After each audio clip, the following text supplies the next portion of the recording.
Hebreus capítulo 12, versículo 4. Estamos caminhando aí já para o final deste livro, penúltimo capítulo. Tantas lições nos foram ensinadas sobre a verdadeira fé e sobre o Cristo magnificado nas Escrituras. Hoje veremos sobre a disciplina paternal do nosso Deus. A disciplina paternal do nosso Deus. A partir do versículo 4, o autor de Hebreus diz, inspirado pelo Espírito Santo: Ora, na vossa luta contra o pecado, ainda não tendes resistido até o sangue, e estáis esquecidos da exortação que, como a filhos, discorre convosco. Filho meu, não menosprezes a correção que vem do Senhor, nem desmais quando por ele é reprovado. Porque o Senhor corrige a quem ama e açoita a todo filho a quem recebe. É para a disciplina que perseverais. Deus vos trata como filhos. Pois que filho há que o pai não corrige? Mas se estáis sem correção, de que todos se têm tornado participantes, logo sois bastardos e não filhos. Além disso, tínhamos os nossos pais segundo a carne que nos corrigiam, e os respeitávamos. Não havemos de estar em muito maior submissão ao Pai espiritual e então viveremos? Pois eles nos corrigiam por pouco tempo, segundo melhor lhes parecia. Deus, porém, nos disciplina para aproveitamento, a fim de sermos participantes da sua santidade. Toda disciplina, com efeito, no momento não parece ser motivo de alegria. Entretanto, ao depois produz fruto pacífico aos que têm sido por ela exercitados, fruto de justiça. Por isso, reestabelecei as mãos decaídas e os joelhos trôpegos, e fazeis caminhos retos para os pés, para que não se extravie o que é manco, antes seja curado. Vamos orar mais uma vez? Feche seus olhos. Ó Deus, estamos na sua dependência, Senhor. Sempre.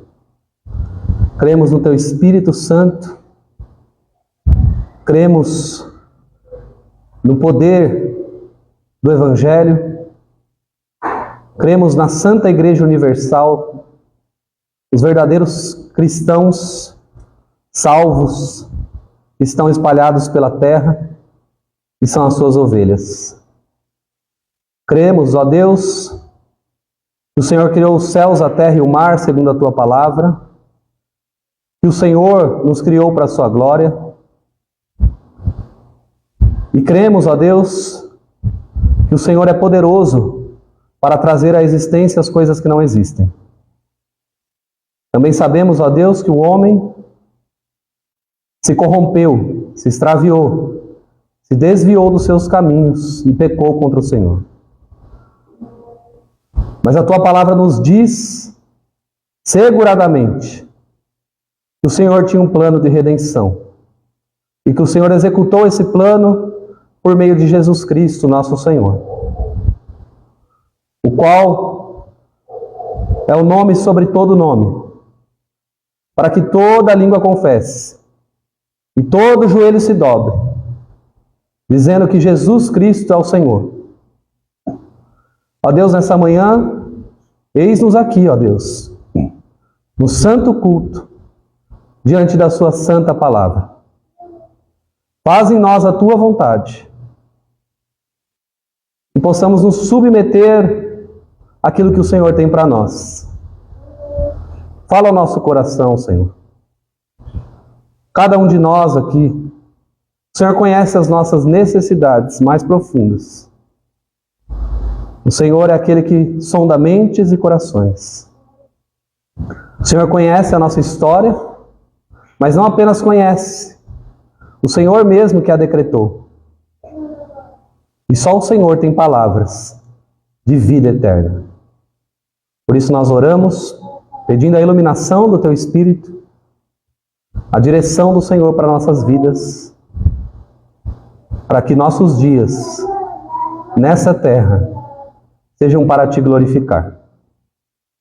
Abençoa a nossa vida, a nossa casa, a nossa família, nosso trabalho, e que tudo que nós viemos a fazer, façamos para o Senhor. Nós oramos em nome de Jesus. Amém e amém. Queridos irmãos, o autor de Hebreus, desde o começo desta carta, nós percebemos que ele tinha dois grupos em mente ao escrever tais palavras.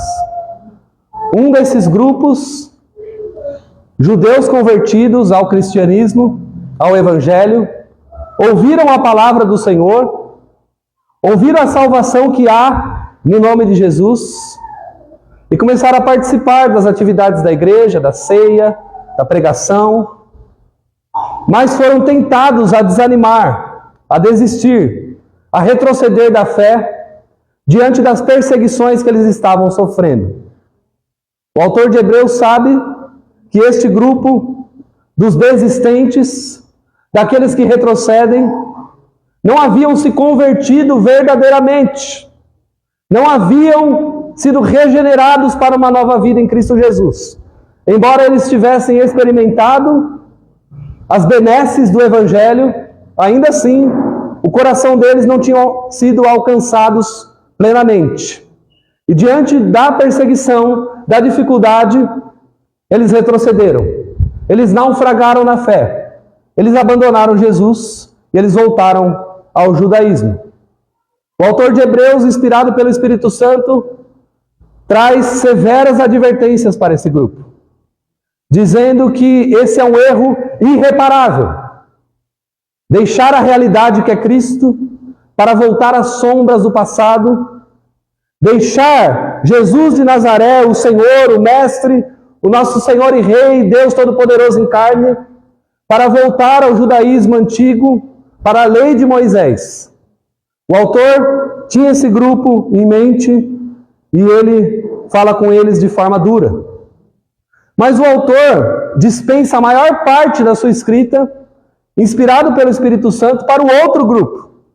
O outro grupo, também judeus, também ouviram o Evangelho, também conheceram as boas novas de salvação em Cristo Jesus, também receberam a notícia de que a cruz de Cristo salva, cura, liberta, transforma o homem, e que a única forma que nós podemos nos achegar a Deus, é o único meio de sermos reconciliados com Deus.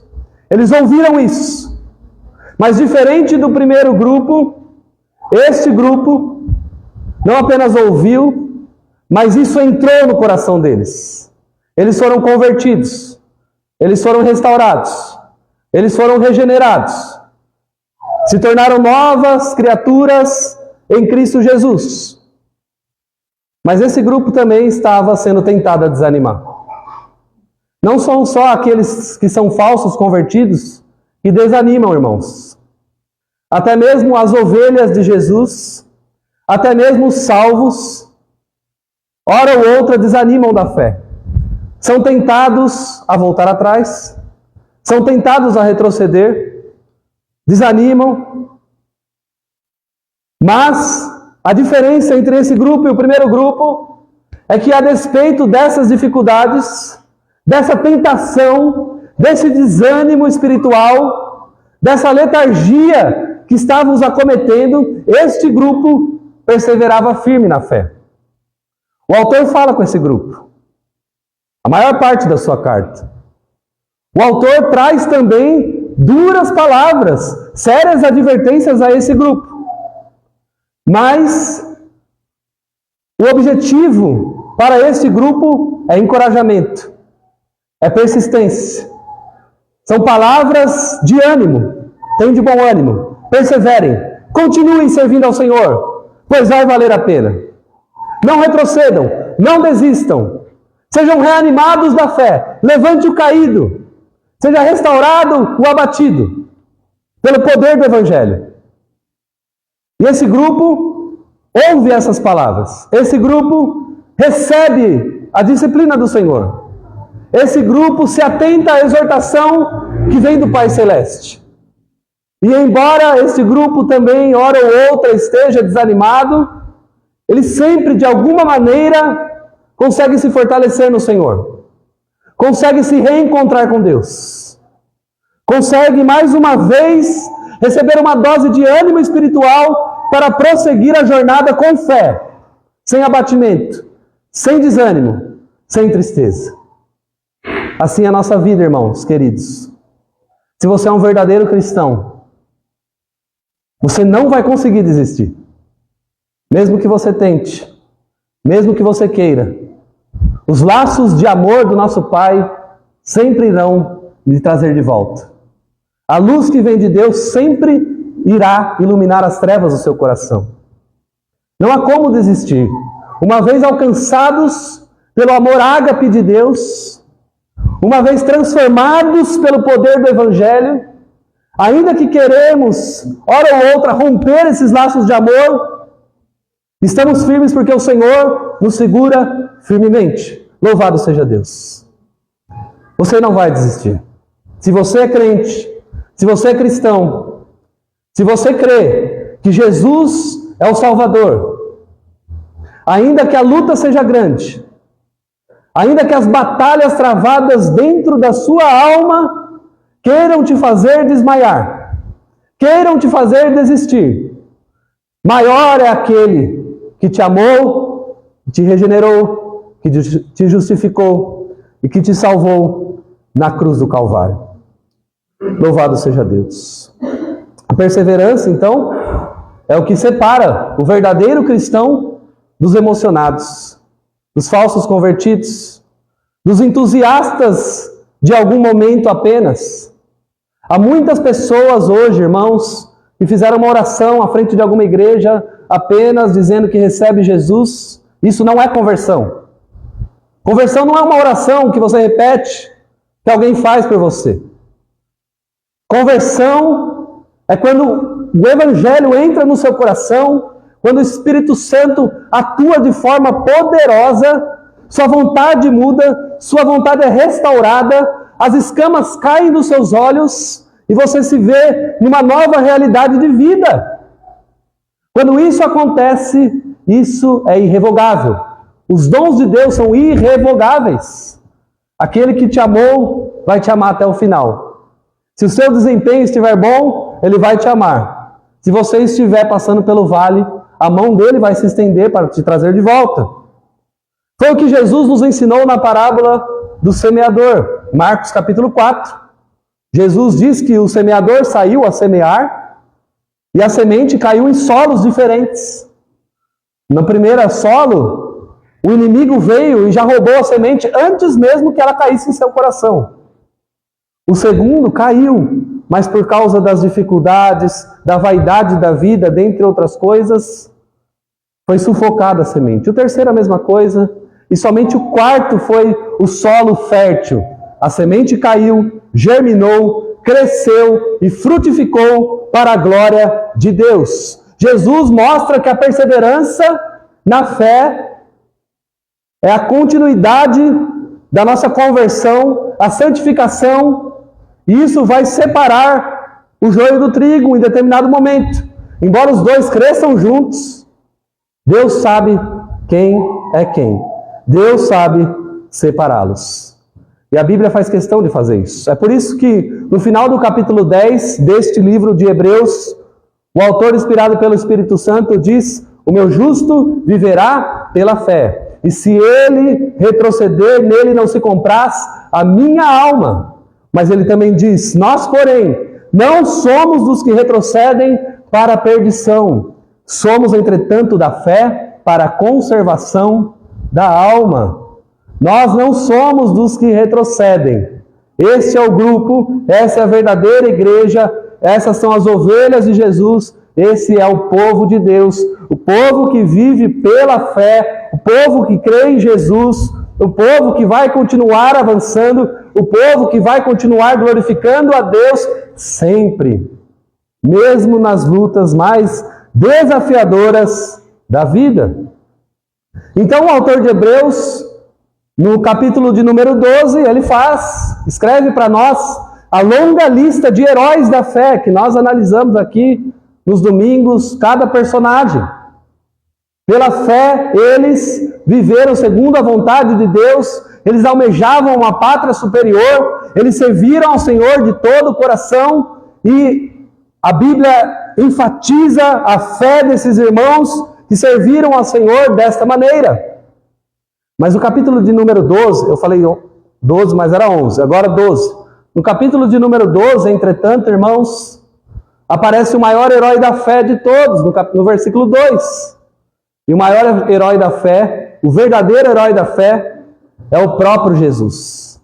E a exortação para nós é: continuemos olhando para Jesus, o autor e consumador da nossa fé. Aquele que sofreu tamanha oposição dos pecadores, mas se manteve firme. Então ele diz: corramos com perseverança a carreira que nos está proposta. Nós vimos aqui que esse texto, o autor usa a metáfora da corrida. A corrida cristã. A vida do cristão é como uma corrida. A partida é a conversão e a linha de chegada é a glória. Nessa corrida desafiadora, devemos continuar olhando para o Senhor Jesus. Homens vão falhar conosco, nossos parentes, nosso cônjuge, pessoas irão nos desanimar, mas Jesus jamais irá nos decepcionar. Olhe para Ele, foque nele, observe Ele, aprenda com as palavras dele, viva diante dele e a sua alma receberá o fortalecimento necessário para vencer essa corrida, para chegar ao destino na fé que vem do Senhor. E então no nosso texto de hoje, queridos, o autor de Hebreus, ele fala que o Senhor irá nos disciplinar quando necessário. Nessa jornada cristã, nessa corrida da fé, nessa luta contra o pecado, contra Satanás e contra o mundo, nós iremos ter que resistir. Mas não perca a esperança. Deus não perdeu a mão. Deus, ele continua assentado no alto e sublime trono. E até as provações que vêm sobre a nossa vida tem o sublime propósito de Deus de fazer com que tudo coopere para o bem daqueles que o amam e que foram chamados segundo o seu propósito. A disciplina paternal de Deus é necessária. Em linhas gerais, aprendemos aqui que o sofrimento faz parte da vida cristã. Que a nossa vida não está numa redoma de vidro intocável.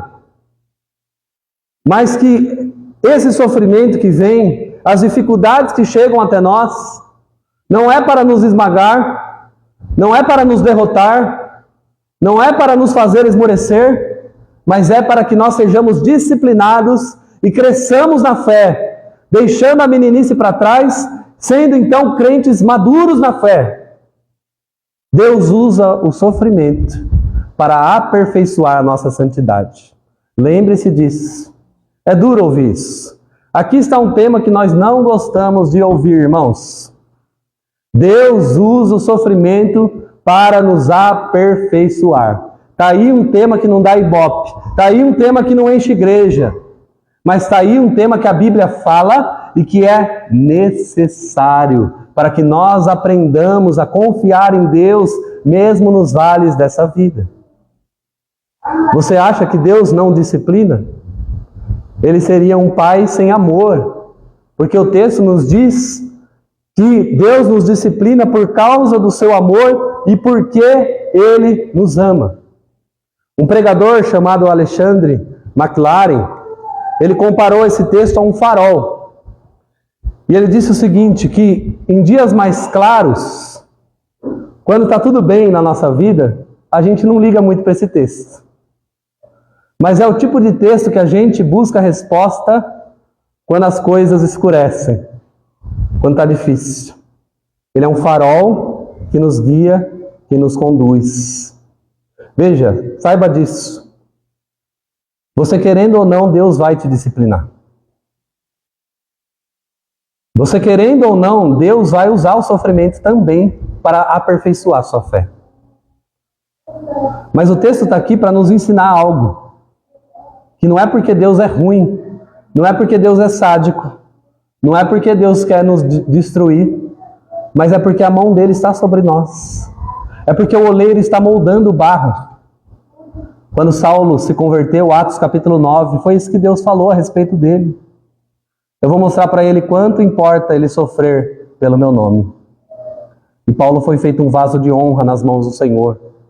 Foi aperfeiçoado nos vales do sofrimento dessa vida, com a perseguição, com a açoite, com o chicote, com a calúnia, com a infâmia, mas ele perseverou, ele foi transformado, ele deixou um legado, ele escreveu praticamente todo o Novo Testamento, inspirado pelo Senhor. Esse vaso que sofreu nas mãos do oleiro, ele foi moldado e terminou a sua jornada e recebeu os louros da vitória na glória, a coroa da justiça que está preparada para todos aqueles que amam ao Senhor.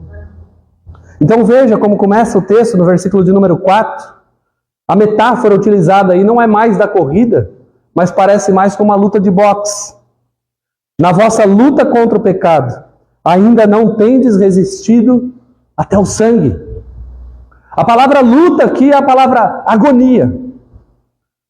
Nesse embate, nesse desafio, nessa luta contra o pecado, contra esse inimigo atroz chamado iniquidade, o autor de Hebreus está dizendo, vocês ainda não resistiram até o sangue. O que ele está dizendo para esses irmãos? Que outros já sofreram mais do que eles pelo Evangelho, que outros já deram a própria vida, já verteram o sangue da vida em favor da igreja, em favor do nome de Jesus. E esses irmãos que estavam sendo tentados a desistir, estão sendo encorajados pelo autor de Hebreus para eles resistirem até o final, até que o sangue seja derramado pelo Senhor Jesus. Aqui fica uma lição para nós, irmãos. Eu e você temos a tendência natural no nosso coração pecaminoso de maximizar o nosso sofrimento. Às vezes pegamos uma coisa pequenininha e transformamos ela num gigante adversário da nossa alma. Você lembra no final do capítulo 4 do livro de Jonas? Jonas ficou muito irado simplesmente porque a planta que Deus fez crescer sobre ele estava lhe fazendo sombra, de repente foi comida por verme e sumiu. Ele ficou muito bravo, ficou irado contra Deus. Será que isso seria motivo? Ah, mas Jonas, né? Jonas é um pecador. E eu e você? Não somos? Reclamamos de coisas supérfluas, de coisas banais, enquanto irmãos cristãos nossos estão na linha de frente, servindo ao Senhor de todo o coração. Tempos atrás eu vi no Oriente Médio um pastor realizando culto a céu aberto, porque a igreja havia sido destruída pelos muçulmanos. Mas aqueles irmãos estavam ali, orando, louvando a Deus de todo o coração, com fervor na alma. Ainda que venha a perseguição, eles estavam ali, perseverando, amando ao Senhor de todo o coração. Eu vi essa semana uma entrevista com uma missionária chamada Ariadna. Ela serve ao Senhor há mais de 30 anos no Oriente Médio. E ela conta várias histórias numa entrevista, mas uma delas me chamou muita atenção. Eles foram para um país da Ásia, que ela não menciona qual é, e lá os missionários iriam conhecer um homem de 93 anos que amava Jesus de todo o coração. Esse homem passou 26 anos da sua vida numa prisão por amor ao Evangelho. Avisaram ela e os missionários que ao chegar lá, provavelmente ele não conseguiria falar com eles por causa das torturas que ele havia passado na sua área de fala em todos os últimos anos. Mas ela nos conta nessa entrevista que eles estavam lá esperando e ele entrou na sala e ela diz que é como se Jesus tivesse entrado junto com ele. Que a presença daquele homem inundou todo lugar com a glória de Jesus. Era como se o próprio Cristo estivesse ali falando com eles. E ela diz que aquele homem falou 2 horas do amor pelo Evangelho, da cruz de Cristo, sem parar. Não falou do seu sofrimento, não falou da sua perseguição, não falou da sua cadeia, mas ela diz que ele foi cristocêntrico e falou de Jesus 2 horas seguidas. Falou de Jesus, mostrou seu amor por Jesus e falou do Evangelho, e falou do Evangelho. Ela nos conta que no ano seguinte eles voltaram lá para ver novamente, mas ele havia morrido. E então a viúva veio conversar com os missionários e com ela. E ela contou a história, uma parte da história da vida dele, dizendo que quando ele fez 20 anos de prisão, ele foi colocado numa cova de 1 metro por 1 metro. E ele ficou ali ajoelhado durante 6 meses. Numa cova pequena, sem se mexer praticamente. E todos os dias era levado pão e água para que ele não morresse. E era também oferecida a oportunidade dele se livrar daquela cova. Com uma condição: negue Jesus. Pare de falar de Jesus e você será livre. Mas aquele homem permaneceu ali. E quando ele foi tirado dali, depois de 6 meses, ele desaprendeu a andar e não conseguia mais ficar de pé. A viúva conta que depois disso, o filho deles foi visitar o pai. O pai havia sido preso quando o filho tinha 6 anos de idade. Agora, 20 anos depois, o filho está com 26 anos de idade. O pai não o reconhece quando ele entra. Mas o filho, numa tentativa desesperada de tentar aliviar a dor do pai, salvar o pai daquela situação, ele diz o seguinte para o pai: pai, nega. Sai desse sofrimento. Depois você se conserta com Jesus lá no céu.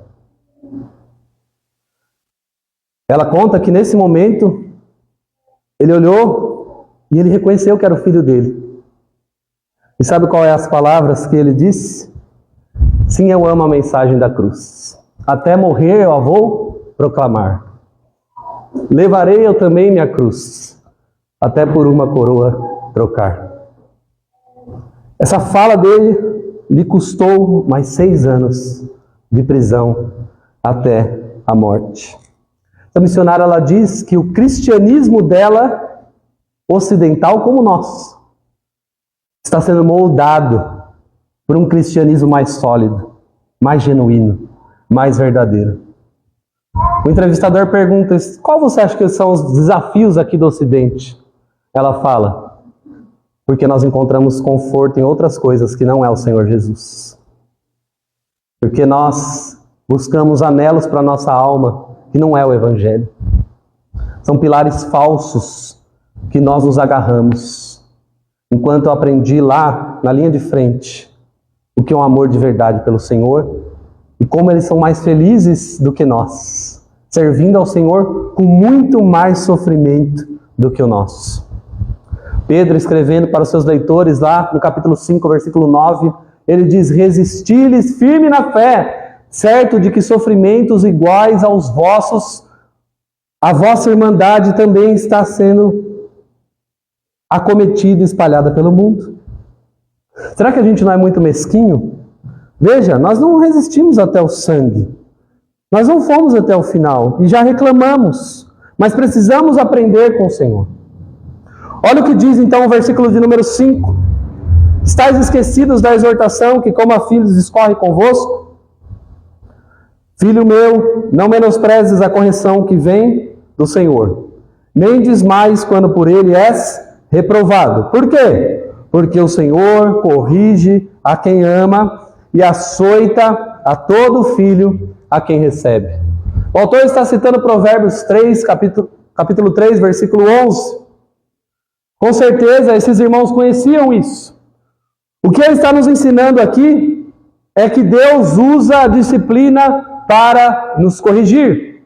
E o ensinamento para nós aqui é para a gente tomar cuidado, para que quando a disciplina venha sobre nós, nós não praticamos 3 coisas. Primeiro, não esquecer. Não esqueça. Ele diz aqui: vocês estão esquecidos. Você sabe que quando a gente disciplina uma criança, um dos maiores problemas que pode acontecer é ela se esquecer da disciplina que lhe foi dada. E do porquê que ela está sendo disciplinada. E às vezes esse esquecimento acontece minutos depois. Conosco é a mesma coisa. Deus nos disciplina, aprendemos a lição, mas muitas vezes esquecemos a lição. Aí Deus faz o quê? Pacientemente nos disciplina novamente. A segunda coisa é menosprezar a correção que vem de Deus. Diz o texto, não menospreze a correção que vem de Deus, porque ela tem um fim proveitoso. Em terceiro lugar, não desmaies, ou seja, não desanime quando estiver sendo disciplinado. Por quê? O texto diz, porque o Senhor corrige a quem ama e açoita todo filho a quem recebe. Meus irmãos, o amor e a disciplina são duas coisas que não podem ser desassociadas. O texto nos diz que quem ama, disciplina. Quem não ama, abandona. E Deus, com seu amor paternal, Ele não nos abandona. A promessa de Mateus 28, que Jesus fez é, eis que estou convosco todos os dias até a consumação dos séculos. Ele estando conosco, Ele vai nos disciplinar quando necessário, mas com uma finalidade. Versículo 7, é para a disciplina que perseverais. Agora veja o que diz, Deus vos trata como filhos. Essa palavra maravilhosa desse texto. Deus trata eu e você como filhos e não como bastardos. Agora a Bíblia diz que nós, separados de Deus por causa do pecado, não éramos filhos de Deus. Mas aqueles que creem no nome de Jesus se tornam filhos de Deus, são adotados pela fé para essa grande família cristã abençoada. Nem todos são filhos de Deus, irmãos. Ser filho de Deus significa você ser aceito na família dele. E para ser aceito no reino, na família, você precisa ser salvo, você precisa ser restaurado. E aí então, assim, Deus trata a nós como filhos. Então ele faz a pergunta, pois que filho há que o pai não corrige? Veja, irmãos, nós estamos falando de 2000 anos atrás, praticamente. Uma outra cultura, completamente diferente da nossa. Aqui é uma pergunta retórica. Que filho há que o pai não corrige? A resposta que o autor espera é, nenhum. Agora, se ele estivesse aqui, no Brasil, no século XXI, ele falaria, a maioria dos filhos não são corrigidos. Mas nessa época, a correção era algo tratado seriamente. Todo pai corrigia, disciplinava o seu filho. E assim deve ser até os dias de hoje. Por quê? O verso 8 diz, porque se vocês estão sem correção, de que todos se têm tornado participantes, logo sois bastardos e não filhos. Ou seja, a marca da nossa filiação com Deus é que Ele nos disciplina, nos ensina de forma perseverante, corrige as nossas falhas através do sofrimento também. Deus usa e utiliza todos os recursos para nos moldar segundo a sua vontade. Agora, um filho sem correção é a pior coisa que a gente pode ver. E eu diria que esse é o pior problema da nossa sociedade. Pais que abandonam seus filhos. Filhos que crescem sem uma figura paternal persistente, disciplinadora, pedagógica, educadora, constantemente. O maior problema da nossa sociedade são crianças que não têm uma figura paternal para se agarrar, para seguir, para imitar. Agora o resultado disso vai vir daqui a daqui a 20, 30 anos, nós veremos o resultado dessas crianças crescendo sem os pais. E eu sei que muitos aqui cresceram também sem os pais, ou sem o pai, sem uma figura paternal. Mas eu quero dizer para você que a Bíblia nos mostra que Deus assume essa posição quando você se entrega a Ele. E Deus restaura isso de forma maravilhosa. Ele é um Pai celestial, amoroso, e Ele fecha e supre todas essas lacunas que às vezes ficaram. Porque até aqueles que cresceram com o Pai também têm traumas. Até aqueles que cresceram junto, na mesma casa, às vezes o abandono emocional, às vezes o castigo exagerado ou qualquer outra coisa, fez com que faltasse algo. Mas mesmo assim Deus vem e supre todas essas lacunas. No versículo 9 ele diz, além disso, tínhamos os nossos pais segundo a carne. Olha o que ele diz aí. Eles nos corrigiam e os respeitávamos. Não havemos de estar em muito maior submissão ao nosso Pai espiritual e então viveremos? Olha o que diz aqui. Eles nos corrigiam e então respeitavam. Agora, qual é o respeito que essas crianças têm hoje? Fala para mim. Por quê? Porque não tem correção. Quando não há correção, quando não há disciplina, não há respeito. Por isso que a Bíblia diz, honra teu pai e tua mãe, para que se prolongue os seus dias sobre a terra. Agora, o Satanás, o diabo, ele ataca exatamente nesse lugar. É aí que ele trabalha, irmãos. É aí que ele tece as suas teias, trazendo essas lacunas irreparáveis, para criar homens frouxos depois.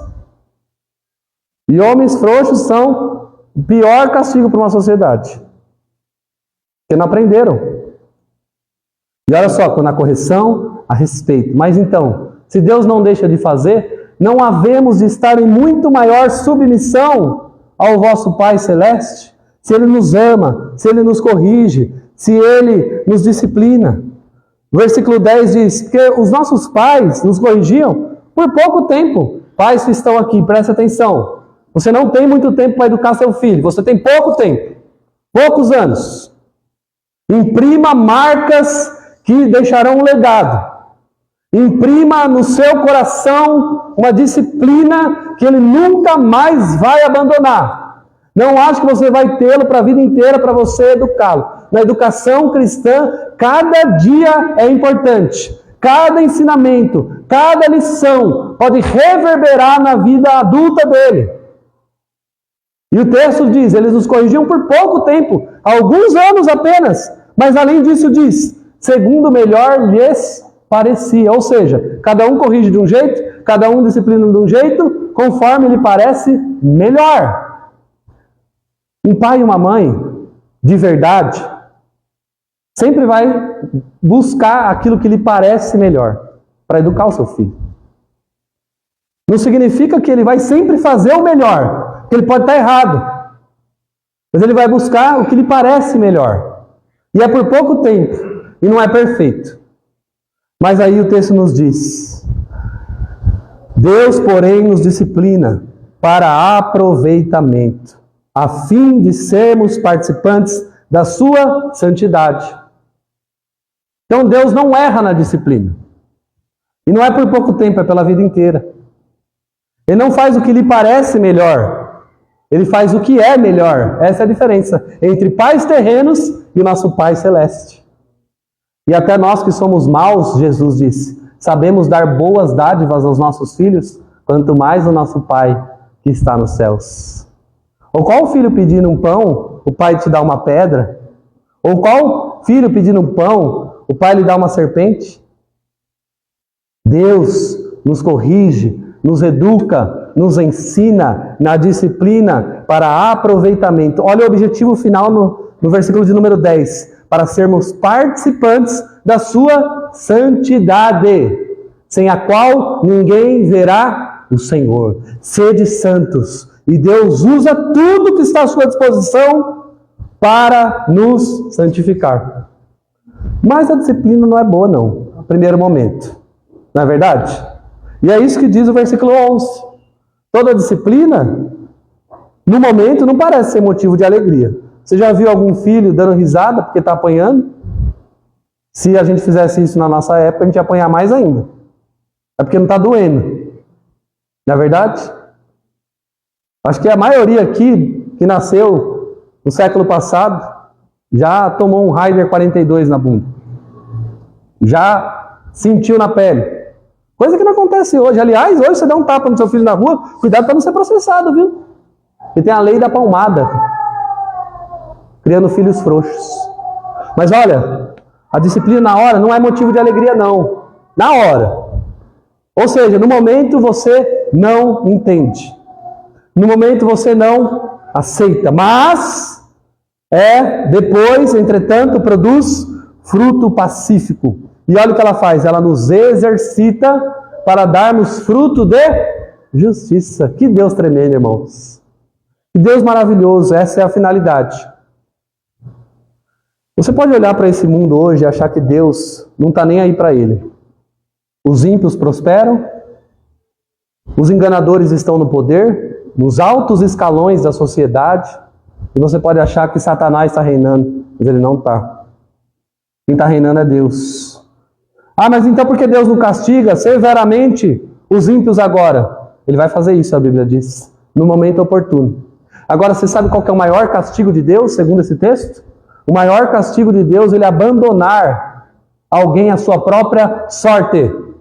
Essa é uma marca de um filho bastardo, e não de um filho de dentro da casa. E Deus faz isso sim, com aqueles que negam o Evangelho, com aqueles que não se rendem, com aqueles que têm dura serviço e não aceitam a reconciliação com Deus por meio de Jesus Cristo. Mais ou menos assim, você não quer? Então viva a sua maneira. É a pior condenação que Deus pode nos dar. É o que diz em Romanos 1, Deus os entregou às suas paixões carnais. Isso é a ira de Deus sobre o mundo. Mas se você entendeu o Evangelho, se você aceitou a obra salvífica de Cristo na cruz, nada pode separar você do amor de Deus. E Ele está te disciplinando, Ele está te encorajando, Ele está te desafiando, Ele está como um pai protegendo você todos os dias, ainda que você não veja. O filho muitas vezes não vê o que o pai está fazendo. O filho muitas vezes não sabe os bastidores paternais que nós enfrentamos. Nós não entendemos totalmente o plano de Deus, irmãos. Mas nós devemos nos submeter, levantar, servir ao Senhor de todo o coração. E o texto fecha assim: por isso, reestabelecei as mãos descaídas e os joelhos trôpegos, e fazei caminhos retos para os pés. Andem na justiça, para que não se extravie o que é manco, antes seja curado. Esse é o desejo para nós. Esse é o desejo do Senhor para você. Então, lembre-se desse texto. Que todo sofrimento, toda dificuldade, toda dor, toda angústia tem um fim pedagógico. Deus está por trás, governando a sua vida, conduzindo os seus passos. Porque Ele é bom e a sua misericórdia dura para sempre. Que Deus nos ajude, em nome de Jesus. Vamos orar? Quero convidar os irmãos do louvor e a igreja a se colocar em pé.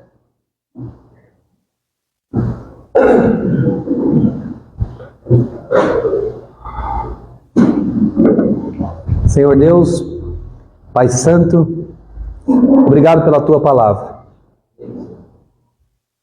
Ela é viva e eficaz, mais cortante que espada de 2 gumes. Ó Deus, tira de nós toda superficialidade. Ó Deus, tira de nós toda mesquinhez.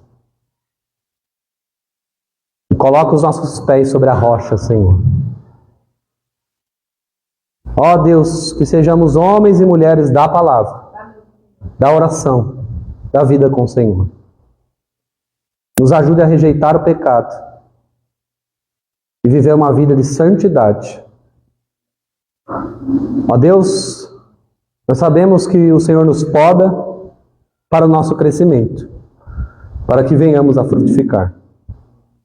Nesse momento eu te peço por aqueles que estão sofrendo, passando pelo vale da dor, por problemas de saúde, problemas financeiros, problemas na alma, por depressão, por angústia.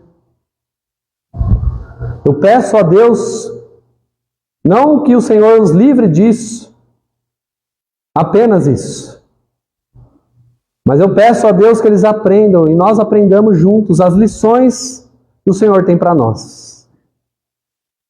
E assim eu te peço também que o Senhor fortaleça-nos para uma vida de adoração ao Senhor. Traz restauração, traz cura.